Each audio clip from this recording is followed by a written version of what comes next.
telling niggas to watch the Clippers last 2 months. Yeah, I've you been was saying telling that. niggas to watch the Clippers the last 2 months. Now, this game was really, really, yo, this was a nail biter from beginning to end. Uh, I don't know how many lead changes, how many ties it was. It went into overtime. It was a spectacular game, man.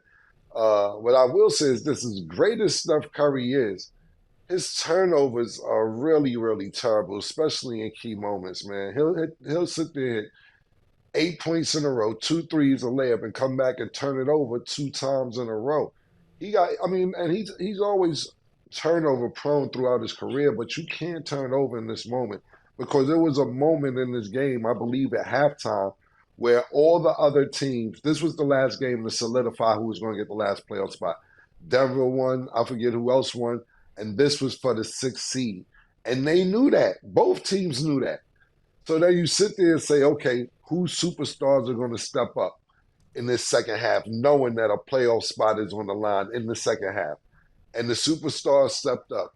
Steph Curry stepped up, and then Kawhi Leonard stepped up. We're not a lot of people. I told people they're not paying attention to what Kawhi Leonard been doing the last month and a half, bro. He's the Western Conference Player of the Week, if not last week, the week before last. So you got Steph Curry and Kawhi Leonard dueling it out.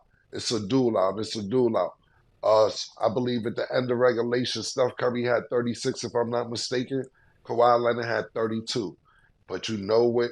Golden State doesn't have that the Clippers do have is another superstar.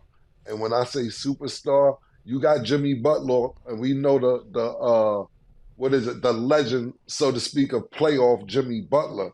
But Jimmy Butler, and that nigga gets buckets. We call him Jimmy Buckets.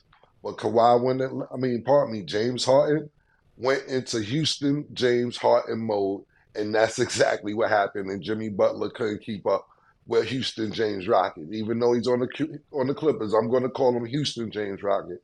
I mean Houston James Harden, because in overtime he had all their points. I think he had 10 points in the whole overtime, along with the fourth quarter.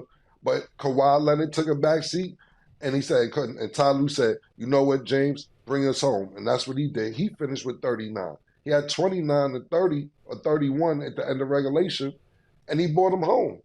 And that was really the basics to the game. It was Steph Curry and Jimmy Butler against Kawhi Leonard and James Harden, and those two ended up outdueling those two.